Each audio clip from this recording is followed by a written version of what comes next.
Coba lihat di kanan kiri, Bapak Ibu jemaat Tuhan, katakan selamat hari Pentakosta atau Pantekosta.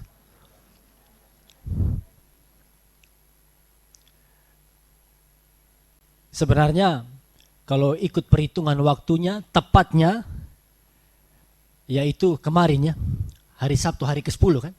Hari ke-10 di dalam 10 hari doa kepenuhan Roh Kudus atau ketuangan Roh Kudus.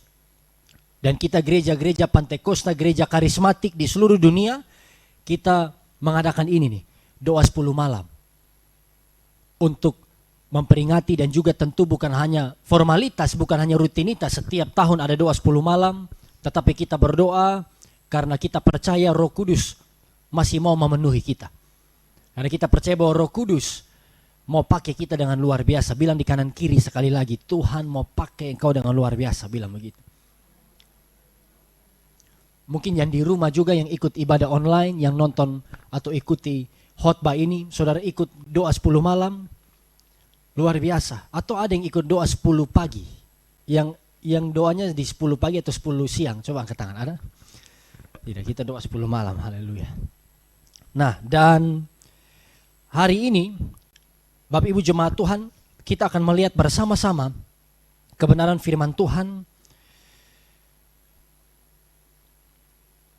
Kita melanjutkan tema yang sudah kita lihat bersama-sama atau pembahasan yang sudah kita pelajari di dalam ibadah minggu kemarin atau minggu yang lalu, yaitu mengenal pribadi Roh Kudus. Tetapi ini tentu bagian 2, part 2, mengenal pribadi Roh Kudus, bagian yang kedua. Masih ingat Bapak Ibu jemaat Tuhan, juga yang ikut online, apa pembahasan kita minggu lalu? Bahkan malam kemarin juga, Sabtu malam kemarin saya masih tayangkan ulang firman dari ibadah raya minggu kemarin. Karya Roh Kudus dalam kehidupan kita, siapa Roh Kudus itu dan apa tujuan kita dipenuhkan Roh Kudus. Apa tujuan Roh Kudus memenuhi kita yang kita pelajari minggu lalu. Ayo, yang ingat. Ada beberapa maksud Tuhan, tentu ada beberapa makna dari karya Roh Kudus dalam kehidupan kita. Tetapi yang kita bahas minggu lalu adalah tujuan saya dan saudara dipenuhkan Roh Kudus. Sama-sama katakan ini, tujuan saya dipenuhkan Roh Kudus. Tujuan Roh Kudus datang, masuk dalam hidup kita, memenuhkan kita dan memimpin kita adalah untuk menjadikan kita saksi Kristus. Sama-sama katakan saksi Kristus. Ini tujuannya. Jadi Roh Kudus memenuhi kita bukan hanya agar kita bisa mendapatkan karunia roh. Wah, luar biasa. Kita bisa berbahasa roh. Karena kita percaya salah satu tanda orang dipenuhkan Roh Kudus adalah berbahasa lidah, bisa berbahasa roh. Dan juga Tuhan berikan kita karunia, bahasa roh. Tapi bukan itu yang utama. Bukan itu saja, bukan hanya tentang kita ada di gereja berbahasa roh atau kita ada di rumah. Waktu kita berbahasa roh, firman Tuhan katakan kepada saya dan saudara, kita membangun manusia roh. Ini tujuan. Tuhan berikan kita karunia, kita bisa berbahasa roh. Karena apa? Untuk kita membangun manusia roh kita. Kita semakin kuat. Saat kita berbahasa roh, kita semakin kuat di dalam Tuhan. Katakan amin. Nah, hari ini, apa pesan firman Tuhan bagi saya dan saudara? Kenapa kita dipenuhkan Roh Kudus? Apa karya Roh Kudus di dalam kehidupan kita? Catat ini. Roh Kudus memberikan kita hati yang baru. Saya ulangi. Roh Kudus memberikan saya dan saudara hati yang baru, new heart. Kita baca di dalam Yeskiel 36. Ayatnya yang ke-26 sampai ayat 27. Yeskiel 36, 26 sampai 27. Bersama-sama. Bisa tampil? Oke. Puji Tuhan. Pada hitungan yang ketiga, Bapak Ibu bisa fokus saja di layar depan. Tidak usah tunduk di bawah untuk baca, kecuali saudara mau catat poin-poin penting. Nah, kita baca bersama-sama yang ada di LCD. 1, 2, 3. Kamu akan kuberikan hati yang baru dan roh yang baru di dalam batinmu. Dan aku akan menjauhkan dari tubuhmu hati yang keras. Dan kuberikan kepadamu hati yang taat. Rohku akan kuberikan diam di dalam batinmu. Dan aku akan membuat kamu hidup menurut segala ketetapanku. Dan tetap berpegang pada peraturan-peraturanku. Dan melakukannya. Sama-sama bilang amin. Amin. Saya mau tanya kepada Bapak Ibu jemaat Tuhan. Kenapa kita harus memiliki hati yang baru? Mungkin ada yang pernah dengar khotbah ini, yang sudah dengar pasti sudah tahu. Bapak Ibu Saudara, ingat ini. Yang pertama, karena semua kita, sama-sama katakan setiap kita. Semua kita adalah orang berdosa. Kenapa kita menjadi orang berdosa? Karena apa yang manusia pertama lakukan. Waktu Adam dan Hawa jatuh ke dalam dosa, semua kita lahir sebagai pendosa. Dan hati kita ini adalah hati yang keras. Karena kita sudah terputus, hubungannya sudah terputus dari Tuhan. Amin. Nah, karena hati kita ini keras, bahasa Alkitab kalau tadi di dalam Yeskiel 36, Tuhan katakan melalui Yeskiel, kamu akan kujauhkan hati yang keras dan kuberikan kepadamu hati yang taat. Ini nih hati yang keras, sama-sama katakan hati yang keras. Hati yang keras inilah yang membuat kita tidak pernah bisa bebas, tidak pernah bisa merdeka.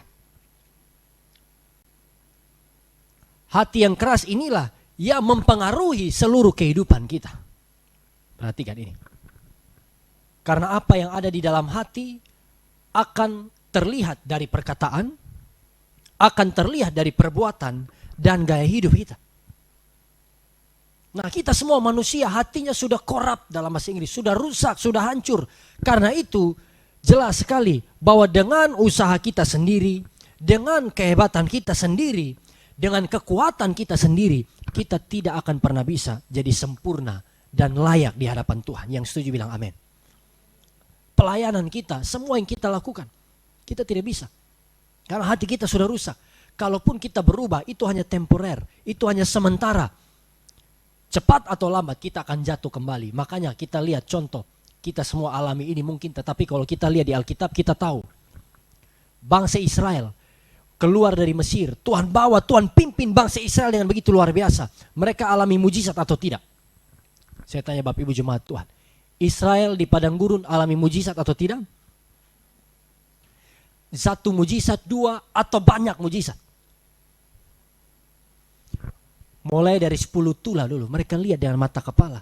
Mesir menderita, mereka tidak kena tulah. Keluar dari Mesir, sampai di Laut Teberau, di pinggir Laut Teberau, semua menangis, ketakutan. Tuhan belah itu laut. Bapak Ibu Saudara bayangkan kalau kita berdiri di pantai di depan sini. Baru tiba-tiba saya angkat tangan, saya berkata, dalam nama Yesus laut terbelah, kita jalan Pulau Kera, jalan kaki. Ada yang bisa buat begitu? Siapa yang bisa buat begitu? Tuhan. Laut terbelah, tidak ada makanan, tidak ada air. Tuhan kasih air, mujizat demi mujizat mereka lihat. Tapi apa yang terjadi? Bersungut-sungut, protes terus dengan Tuhan, mengeluh dengan Tuhan. Makanya jangan heran, Tuhan hukum bangsa Israel. Harusnya 40 hari tiba di tanah perjanjian, bisa 40 hari cepat.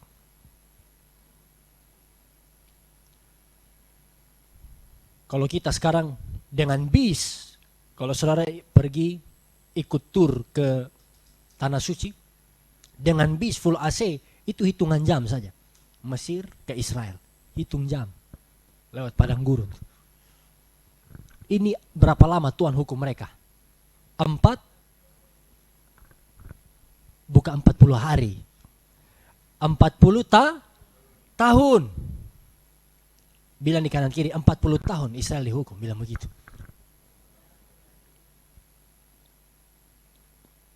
Karena apa? Karena hati mereka yang keras, hati mereka yang jahat, yang membuat mereka tidak pernah bisa taat dan berkenan di hadapan Tuhan. Kalaupun mereka taat, itu karena takut, itu hanya sementara. Dengan segera mereka langsung kembali jatuh ke dalam dosa. Karena apa? Di dalam Roma pasal 1, saya mengajak kita membaca ayat 21 sampai ayat 22.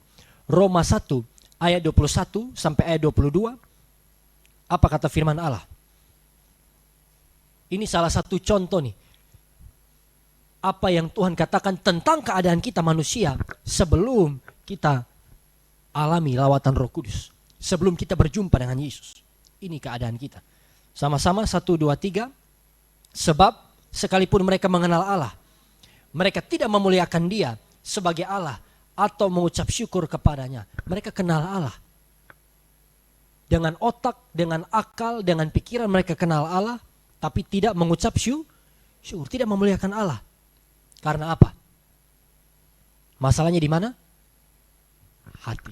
Next. Mereka tidak memuliakan Dia sebagai Allah atau mengucap syukur kepadanya. Sebaliknya, pikiran mereka menjadi sia-sia. Dan hati mereka yang bodoh menjadi gelap. Lihat ini. Mereka berbuat seolah-olah mereka penuh hikmat, tetapi mereka telah menjadi bodoh. Lanjut. Dan karena mereka tidak merasa perlu untuk mengakui Allah, maka Allah menyerahkan mereka kepada pikiran-pikiran yang terkutuk. Sehingga mereka melakukan apa yang tidak pantas. Penuh dengan rupa-rupa kelaliman, kejahatan, keserakahan, kebusukan, penuh dengan dengki, pembunuhan, perselisihan, tipu muslihat, dan kefasikan. Sama-sama, mereka adalah pengumpat, pemfitnah, pembenci Allah, kurang ajar, congkak, sombong, pandai dalam kejahatan, tidak taat kepada orang tua, tidak berakal, tidak setia, tidak penyayang, tidak mengenal belas kasihan. Perhatikan ayat-ayat ini. Ini keadaan kita sebelum Roh Kudus melawat menjamah kita. Dalam Yeremia 17 ayat yang ke-9, kita baca lagi ayat ini. Apa? Di dalam Yeremia 17 ayat 9, 1, 2, 3. Betapa liciknya hati, lebih licik daripada segala sesuatu, hatinya sudah membatu, siapakah yang dapat mengetahuinya? Inilah keadaan hati kita. Tanpa Roh Kudus, tanpa Tuhan, hati kita begitu rusak, begitu gelap, dan ini yang mempengaruhi seluruh kehidupan kita, perkataan kita, perbuatan kita. Keadaan kita sebelum dilawat Roh Kudus adalah hati kita keras. Sama-sama katakan hati yang keras. Hati kita jahat, hati kita dikuasai oleh dosa dan kedagingan. Yesus katakan di dalam Matius 15 ayat 19 sampai 20. Bukan dari luar. Bukan dari perlakuan orang pada kita, ya kan? Bukan situasi, lingkungan yang mempengaruhi kita, tetapi apa yang menajiskan kita? Matius 15, 19 sampai 20. Karena dari hati, dari mana? Dari hati timbul segala pikiran jahat, pembunuhan, perzinahan, percabulan, pencurian, sumpah palsu, dan hujat. Itulah yang menajiskan orang.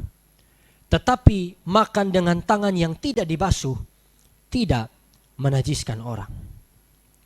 Kita lihat, dari dalam hati timbul segala pikiran jahat. Semua yang membuat kita jatuh, semua yang membuat kita berdosa dimulai dari hati. Contohnya, Bapak Ibu Saudara, perhatikan ini. Kenapa orang bergosip? Kenapa orang senang ngegibah? Ceritakan aib orang, ceritakan kelemahan orang. Makin digosok, makin sip.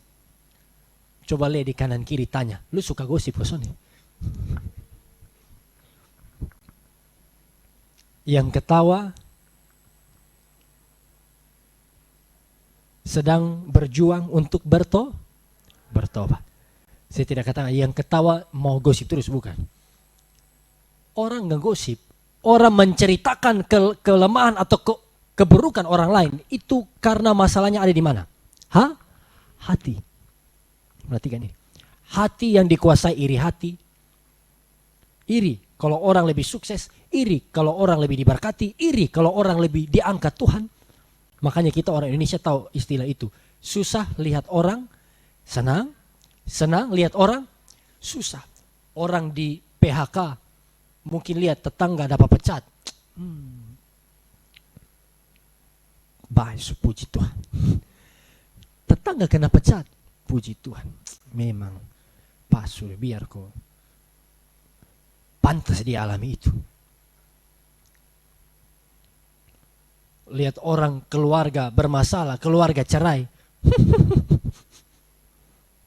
Sebaliknya begitu orang diberkati, orang beli mobil baru, iya kan? Orang masuk rumah baru. Bagaimana sikap kita? Kalau hati kita bermasalah, itu disumbangkan do itu. Korupsi. Hatinya yang bermasalah. Ada iri hati, ada kesombongan sehingga merasa layak untuk menghakimi, untuk menilai orang lain. Saya tanya lagi, kenapa orang membunuh? Ini kan dosa yang parah nih. Kalau curi, hukumannya ya tidak seberat yang membunuh. Yang pernah bunuh orang, coba angkat tangan. Ada yang pernah bunuh orang? Tidak ada. Ini berat, tidak ada kita di sini. Saudara, kenapa kita membunuh? Kenapa orang membunuh?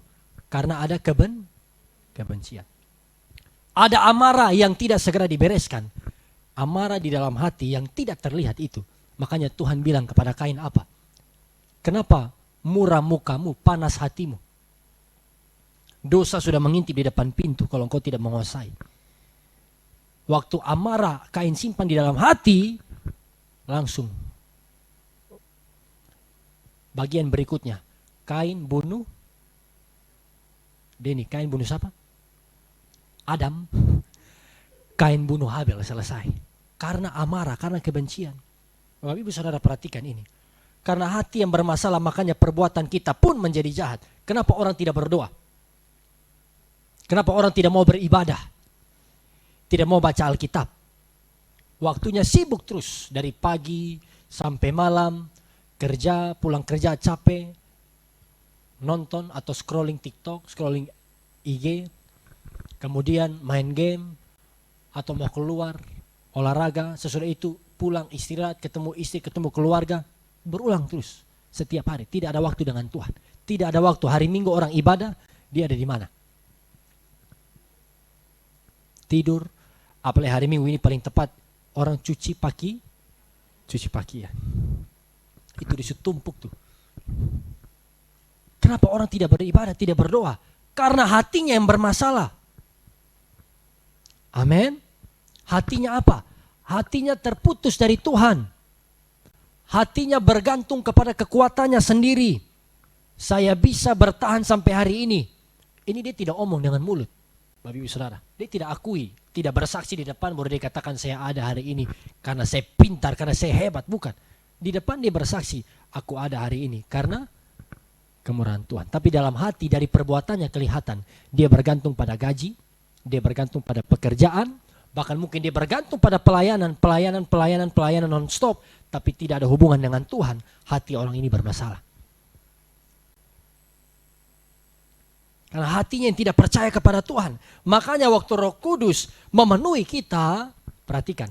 Waktu Roh Kudus datang dalam hidup kita. Dia mengubahkan hati kita terlebih dahulu.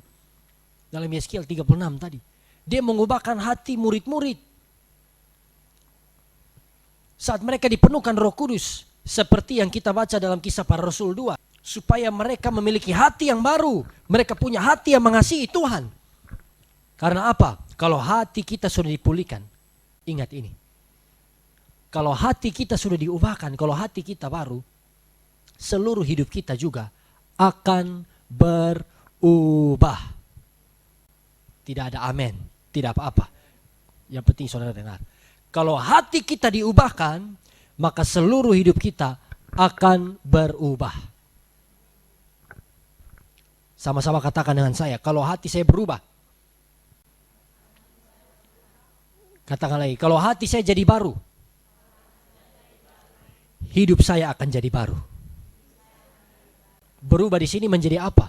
Power Ranger kah? Bukan. Berubah menjadi ciptaan baru. 2 Korintus 5 ayat 17. Dan ini sangat penting. Masih ingat Yesus menjawab pertanyaan dari orang Farisi ahli Taurat waktu mereka bertanya, "Guru, apa hukum yang terutama? Apa hukum yang paling utama, yang terutama, the greatest commandment?" Yesus jawab apa? "Kasihilah Tuhan Allahmu dengan segenap hati." Ini paling pertama.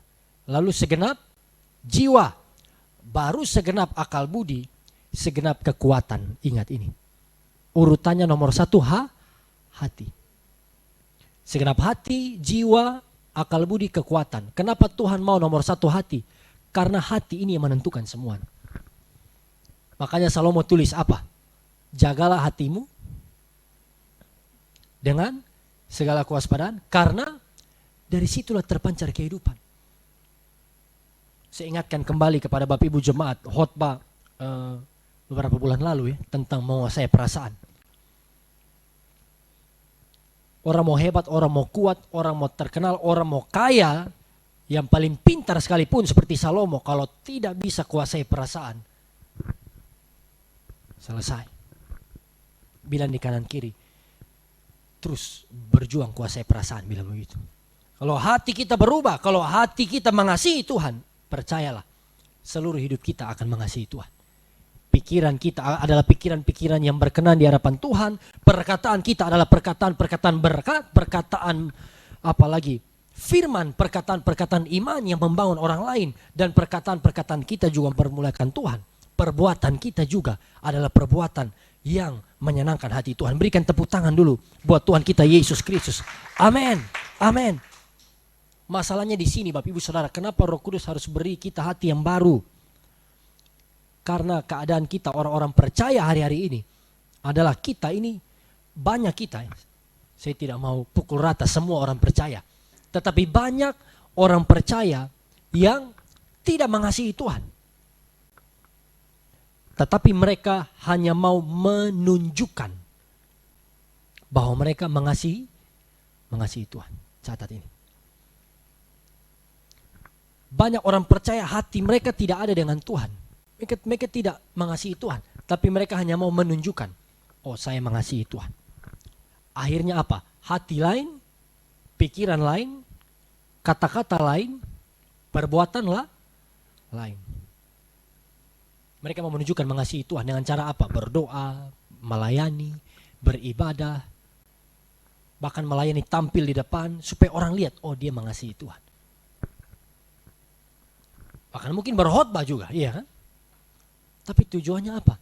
Supaya menunjukkan bahwa sepertinya mereka mengasihi Tuhan, padahal hati mereka tidak mengasihi Tuhan. Orang-orang begini makanya Yesus katakan apa?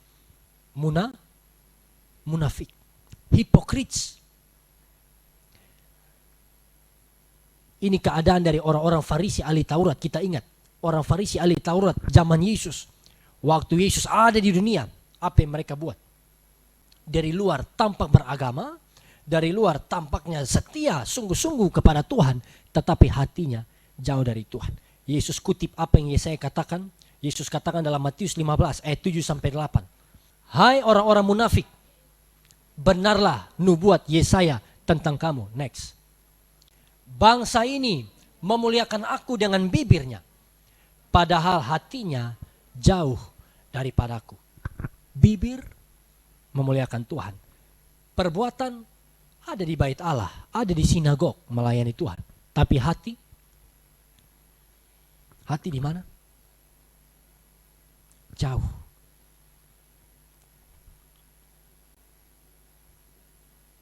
Inilah orang-orang munafik. Dan bicara soal area ini, saya tidak bisa hakimi Bapak Ibu jemaat Tuhan. Masing-masing kita, hanya kita yang tahu hati kita dengan Tuhan. Katakan amin. Tanpa jamahan Roh Kudus, kita masih dikuasai hati yang lama. Hati kita bangga dengan pencapaian kita mungkin. Hati kita terikat mungkin dengan orang-orang tertentu, mengandalkan manusia. Dalam konteks ini kita mengandalkan manusia. Kalau ada yang mungkin memberi lebih, ada yang mungkin support kita, ada yang perhatikan kita, oh kita betul-betul andalkan dia. Hati kita rusak, bukan tergantung pada Tuhan lagi. Atau mungkin Di dalam pelayanan, dalam apapun yang kita kerjakan, ada hal tertentu yang mengikat hati kita hari-hari ini. Nah, ini karya Roh Kudus, perhatikan.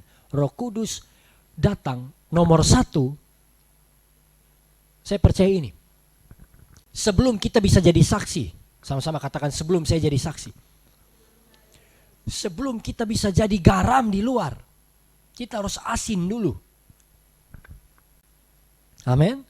Sebelum kita bisa jadi kesaksian bagi orang lain, hati kita harus diubahkan dulu. Kita harus menjadi baru, dan ini yang Roh Kudus ingin kerjakan. Makanya kita tahu lagu-lagu lama yang sering kita nyanyi. Mungkin sebentar kita nyanyi lagi habis khotbah nih. Ubah hatiku seputih hatimu. Apalagi setulus salibmu. Terus ada lagu lagi, ini lagu biasa KKR kan nyanyi. Bapa sentuh kepalaku, lututku atau apa? Hatiku. Touch my heart. Jamah atau sentuh hatiku. Karena kalau hati kita diubahkan, seluruh hidup kita akan diubahkan. Saya tanya kepada Bapak Ibu Jemaat Tuhan, penting atau tidak hati kita diubahkan? Beberapa hari yang lalu saya katakan di ibadah live streaming, di bulan Juni ini, jangan fokus berdoa, Tuhan rumah baru Tuhan. Tuhan pekerjaan baru Tuhan. Tuhan bulan Juni, Tuhan kasih beta posisi baru, Tuhan kasih mobil baru. Ketemu lagi doa mobil. Ya itu bukan berarti salah berdoa untuk hal-hal lahiriah. Amin, kita bisa berdoa. Karena Tuhan katakan apa? Mintalah, kamu akan menerima. Carilah, kamu akan mendapat. Ketuklah, pintu akan dibukakan. Kita minta saja. Bagian kita minta, ora et labora, bekerja apa yang bisa kita lakukan. Bagian Tuhan, dia memberikan apa yang mustahil bagi kita. Haleluya. Tepuk tangan buat Tuhan Yesus. Ini. Tapi saudara tahu yang paling utama di bulan ini, yang harus kita minta kepada Tuhan. Mintalah Roh Kudus jamah hati hambamu, ubah hambamu menjadi ciptaan yang baru. Amin. Ini yang paling utama minta. Sekali lagi saya baca dalam Yeskiel 36 ayat 26 sampai 27. Kamu akan kuberikan hati yang baru dan roh yang baru di dalam batinmu, dan aku akan menjauhkan dari tubuhmu hati yang keras dan kuberikan kepadamu hati yang taat. Rohku akan kuberikan diam di dalam batinmu, dan aku akan membuat kamu hidup menurut segala ketetapanku dan tetap berpegang pada peraturan-peraturanku dan melakukannya. Perhatikan kalimat ini.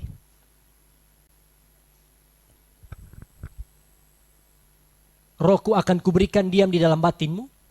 Kalimat berikutnya apa? Perhatikan di layar kita. Dan aku akan membuat kamu hidup menurut segala ketetapanku. Siapa yang buat? Kita atau Tuhan? Aku akan membuat kamu hidup menurut segala ketetapanku. Artinya apa? Kalau kita sendiri, ini maksud ayat ini. Kalau kita sendiri yang berjuang taat kepada Tuhan, hati yang lama, kualitas hati yang lama, kita tidak akan bisa taat. Makanya Tuhan bilang, aku akan membuat kamu hidup menurut segala ketetapanku. Karena apa? Tuhan yang jamah hati kita. Roh Kudus yang ubahkan kita. Dan waktu Roh Kudus ubah kita, dia yang buat. Kalau saya buat sesuatu, saya bisa gagal, saya bisa salah. Tapi kalau Tuhan yang buat, saya tanya, apakah Tuhan bisa gagal? Tidak. Tuhan tidak akan pernah gagal dalam hidup kita. Kalau Roh Kudus yang jamah kita, dia ubah hati kita, dia buat kita, hatinya yang tadinya apa? Keras. Sama-sama katakan hati sebelumnya keras. Hati sebelumnya keras parah. Orang tua omong A, kita pun C. Hati sebelumnya gelap parah. Dikuasai dosa, dikuasai hawa nafsu. Sudah tahu masih usia begini harusnya kita belajar, harusnya kita fokus pada masa depan. Melayani. Tapi iblis mulai goda hati kita. Ini waktunya lu untuk cari jodoh dan cepat menikah. Hatinya gelap. Salah fokus.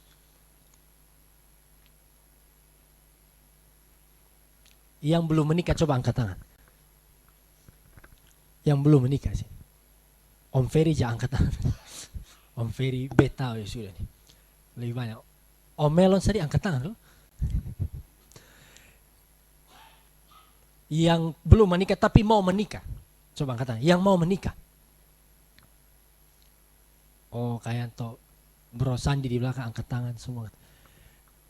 Perempuan yang di bagian kiri semua mau jadi suster. Nusan angkat tangan lah. Rispa mau menikah so Rispa. Nah perlu lihat pi arah depan. Kayaknya tanya lu fokus pi di pengkhotbah. Mau toh? Tapi jangan fokus itu dulu. Itu hati yang lama. Jodoh cepat.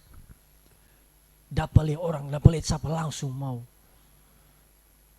minta WA. Iya kan? DM.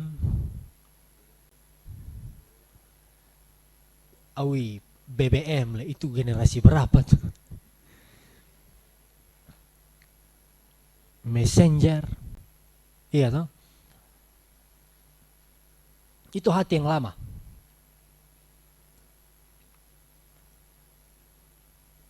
Kalau hati kita baru, memang kita perlu jodoh.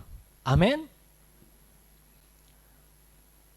Tapi kita akan mengerti apa kehendak Tuhan dalam hidup kita. Kalau hati kita baru, kita tahu Tuhan mau cari yang seiman, yang seimbang, yang sepadan, agar kita bisa membangun keluarga yang mempermuliakan Tuhan. Beri tepuk tangan dulu buat Tuhan kita Yesus Kristus. Amin. Ini dia. Kalau hati yang lama dikuasai nafsu, dikuasai hawa nafsu, bukan hanya bicara seks di sini. Mungkin nafsu kekuasaan, mungkin nafsu akan apalagi uang yang banyak, harta kekayaan. Tapi hati yang baru, Roh Kudus ubahkan. Kita akan memiliki hati yang lembut, hati yang mau mengasihi Tuhan sepenuhnya. Ingat ini. Apa yang terjadi? Waktu murid-murid dijamah, diubah Tuhan. Begitu luar biasa. Minggu lalu kita sudah lihat Petrus. Siapa Petrus? Sebelum dijamah Roh Kudus, sebelum Yesus pulihkan dia, Petrus orang yang sok. Orang yang sombong. Dia merasa lebih mengasihi Tuhan dari murid-murid yang lain. Sombong tetapi penakut. Di sisi lain penakut juga. Waktu anak kecil tanya dia, di depan ruang sidang Yesus ditangkap. Dia mengaku atau dia menyangkal Yesus? Menyangkal Yesus. Ayam baru berkokok 2 kali, Yesus menyangkal 3 kali. Tapi waktu Roh Kudus penuhi Petrus, apa yang terjadi? Ada pemulihan. Yesus pulihkan dia. Dan waktu dia dipenuhkan Roh Kudus dalam Kisah Para Rasul 2, waktu orang-orang di luar hina-hina mereka yang berdoa di kamar roteng Yerusalem, Petrus bangkit dengan penuh keberanian. Ini waktunya kita yang penuh Roh Kudus. Jangan hanya duduk, jangan hanya diam, bilang amin. Kalau Roh Kudus penuhi kita, kita tidak akan bisa diam. Ada api, semangat di dalam roh kita yang mau kita terus bernyala-nyala, melayani Tuhan, bergerak, melaksanakan amanat agung. Seperti Petrus waktu dipenuhkan Roh Kudus, apa yang Petrus lakukan? Dia berdiri, dia berkhotbah. Khotbah baru pertama. Petrus tidak ikut ujian homiletika di kampus sekolah teologi tertentu, di sekolah Alkitab, tidak. Tapi Petrus yang dijamah Roh Kudus waktu berkhotbah, berapa orang bertobat? 3.000 orang bertobat. Berbeda dengan hari ini. Hari ini kita 3.000 kali khotbah, tidak ada yang, itu perkataan dari almarhum tuh, Pendeta Victor Sumlang. 3.000 kali khotbah, tidak ada yang bertobat. Dulu 1 kali berkhotbah, 3.000 orang bertobat. Siapa Saulus sebelum di Laut Roh Kudus? Kita tahu, pembunuh, penganiaya orang Kristen, orang jahat. Kalau mau bilang jelmaan antikris, itulah Saulus. Dia mau pergi itu waktu dijamah Roh Kudus, dalam perjalanan mau bunuh orang Kristen. Amin. Ini firman Tuhan katakan, mau aniaya orang Kristen, mau tangkap pengikut jalan Tuhan. Dikatakan seperti itu saat itu. Tapi waktu Tuhan Yesus lawat dia alami perjumpaan pribadi. Sama-sama katakan perjumpaan. Waktu dia alami perjumpaan pribadi dengan Tuhan, Roh Kudus penuhi dia 3 hari kemudian. Dan dia diubahkan dari Saulus menjadi siapa? Paulus. Dari seorang yang jahat menjadi seorang yang dipakai Tuhan dengan luar biasa. Jangan heran hari-hari ini hamba-hamba Tuhan, pendeta-pendeta yang Tuhan pakai, banyak yang masa lalu hancur. Coba lihat di kanan kiri, ada di sini yang sempurna atau memang gelap-gelap juga. Kita juga. Masa lalu kita mungkin hancur-hancuran. Tapi kalau Roh Kudus lawat kita, dia akan ubah hati kita. Dia akan mampukan kita untuk kita menjadi pribadi yang baru. Kita memiliki hati yang baru. Amin Bapak Ibu. Dan hati yang lama mungkin orang lukai, orang buat tersinggung, langsung kepahitan, langsung benci, langsung dendam.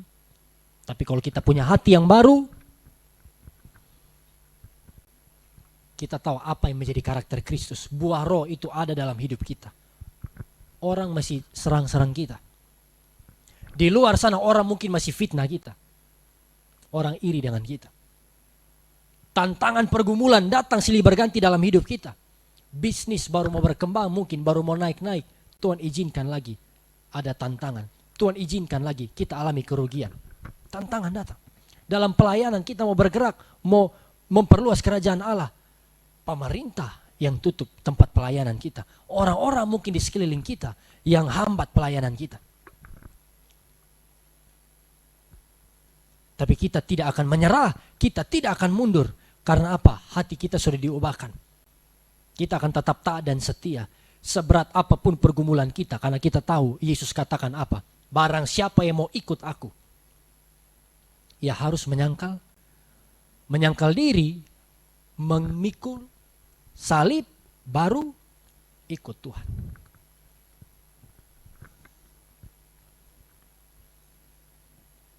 Masalah, tantangan, pergumulan dalam hidup kita itu ibarat salib. Sama-sama katakan salib. Salib-salib tertentu. Mungkin salib keluarga. Mungkin salib ekonomi kita. Mungkin salib suamimu atau istrimu yang belum berubah.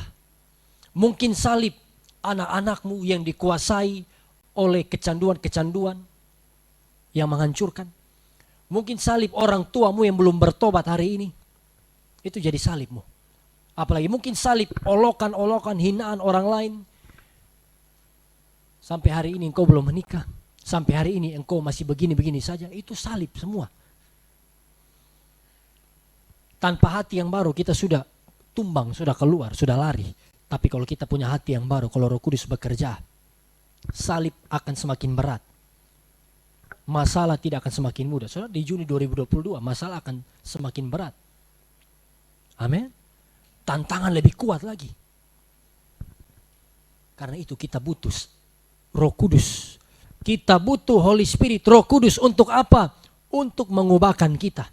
Karena dengan hati yang baru, tidak peduli seberat apapun tantangannya akan kita alami di depan. Kita tidak akan mundur, katakan amin. Kita tidak akan putus asa. Kita tidak akan lepaskan pengharapan. Karena kita tahu dia yang panggil kita. Dia setia. Dia akan menyelesaikan pekerjaan yang baik yang dia sudah mulaikan di dalam kehidupan kita. Tepuk tangan dulu buat Tuhan kita yang baik. Amin, amin.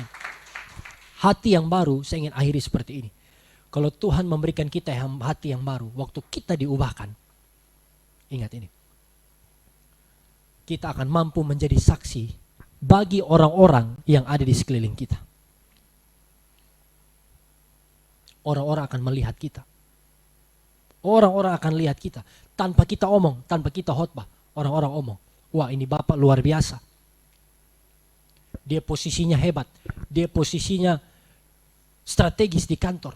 Dia terkenal, dia uang banyak. Tetapi apa? Dia tetap cari Tuhan. Dia tetap rajin beribadah, melayani Tuhan. Hidup kita, karakter kita jadi kesaksian bagi orang lain. Amin. Ibu ini luar biasa. Biar suaminya parah-parah, tapi dia setia melayani Tuhan. Dia beri yang terbaik buat Tuhan. Anak muda ini luar biasa. Meskipun dia bukan dari keluarga yang kaya raya, keluarga yang punya banyak, rumahnya mungkin sederhana, rumah orang bilang rumah puruk bahasa Kupang. Tapi dia betul-betul taat melakukan firman Tuhan. Dimanapun dia ada, dia jadi garam, dia jadi terang. Amin, saudara. Dari kehidupan kita yang sudah diubahkan, orang-orang mempermuliakan Tuhan Yesus Kristus. Matius 5 ayat 13 sampai 16. Bukan kita yang dipermuliakan, Tuhan yang dipermuliakan. Ingat ini. Saya percaya tentu semua kita tanpa terkecuali kita mau memiliki hati yang baru. Bagaimana caranya? Bapak Ibu Saudara ingat ini. Dalam Kisah Para Rasul 1 ayat 4 sampai 5, Tuhan suruh murid-murid tunggu di Yerusalem, nantikan janji Bapa. Artinya apa? Tuhan larang mereka tinggalkan Yerusalem. Karena apa? Harus Roh Kudus itu turun. Tuhan harus jamah mereka dulu, ubahkan mereka, baru mereka go. Ini bukan tentang perbuatan kita, ini bukan tentang kehebatan kita, tapi tentang Roh Kudus yang menjamah kita. Bilang amin. Makanya pagi ini kita berdoa lagi. Kita mau menantikan di Yerusalem kita hari ini. Di mana Yerusalem kita? Di gedung ini, di ruangan ini. Berdoa, buka hati, percaya bahwa Roh Kudus sanggup memenuhkan kita. Percaya bahwa Roh Kudus mau memenuhi kita. Amin, Bapak Ibu Saudara. Ini.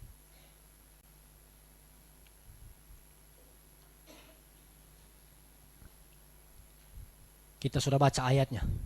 Bapa kita yang baik tidak akan beri ular pada mereka yang meminta roti. Bapa kita akan berikan Roh Kudus pada setiap kita yang meminta Roh Kudus. Syaratnya apa? Percaya. Baik Pak Pendeta, saya sudah percaya Roh Kudus memenuhkan, tapi saya masih belum alami sampai hari ini. Ingat, bukan hanya percaya, ada satu lagi kebenaran yang saya mau bagikan buat setiap kita. Untuk kita bisa dipenuhkan Roh Kudus, kita bukan hanya sekedar percaya. Yang kedua, miliki hati yang lapar dan haus. Kita baca ayat terakhir sebelum kita berdoa. Mari pemain musik bisa maju ke depan. Mazmur 42, ayatnya yang kedua dan ayatnya yang ketiga. Mazmur 42 ayat 2 dan ayat 3. Kita baca di Alkitab kita masing-masing. Satu, sudah? Oke, sama-sama. 1, 2, 3. Seperti rusa yang merindukan sungai yang berair, demikianlah jiwaku merindukan Engkau, ya Allah. Jiwaku haus kepada Allah yang hidup. Bilakah aku boleh datang melihat Allah? Amin. Mari kita tutup Alkitab kita bersama-sama. Kita sudah melalui hari Pentakosta. Tapi saya ingatkan kepada setiap jemaat Tuhan bahwa Roh Kudus bekerja bukan hanya di 10 hari ini. Amin. Mari semua tutup mata, tundukkan kepala di tempat engkau duduk. Roh Kudus bukan hanya bekerja di 10 hari atau 10 malam. Engkau yang mengikuti mungkin ibadah online juga ingat ini. Dia bekerja setiap waktu. Kuncinya apa? Percaya. Percaya bahwa Yesus yang menjanjikan Roh Kudus, Dia Yesus yang akan memberikan kita Roh Kudusnya. Amin.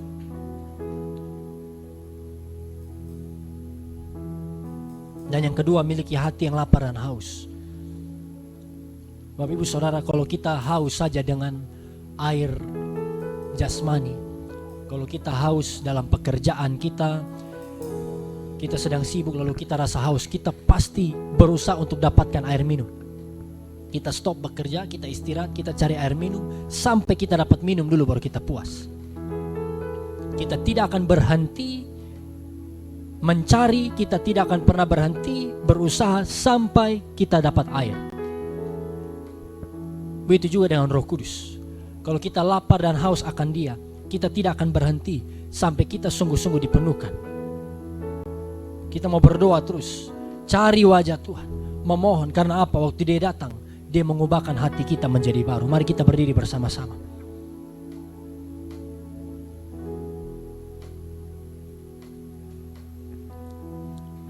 Terima kasih Yesus.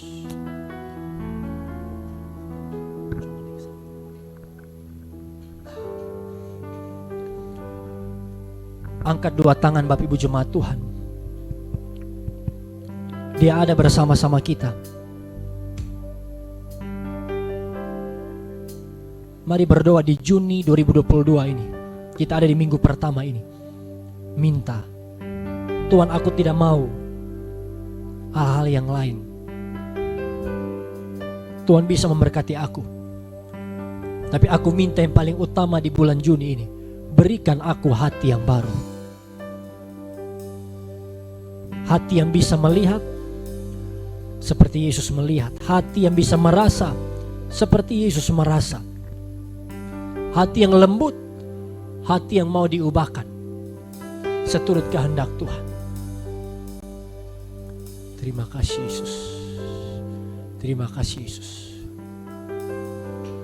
Ubahlah kami Bapa, bentuklah kami Bapa, jadikan kami sesuai dengan firman-Mu.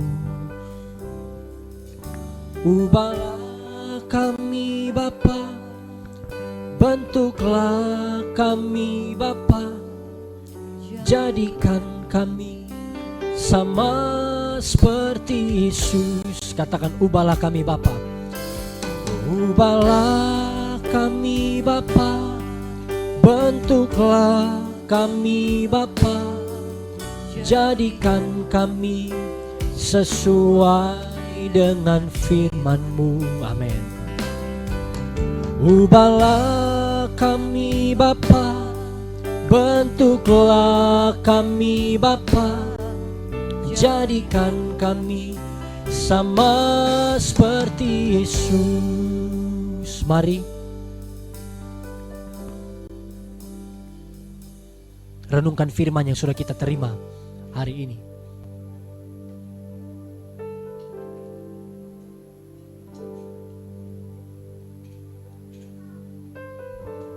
Apa yang Tuhan ingatkan pada saya dan saudara. Dia memberikan kita hati yang baru. Hati yang mau taat, hati yang mau lembut, hati yang mau dibentuk, diproses Tuhan, agar kita layak untuk menjadi saksi Kristus. Mari kita angkat perjamuan Tuhan yang ada di tangan kita.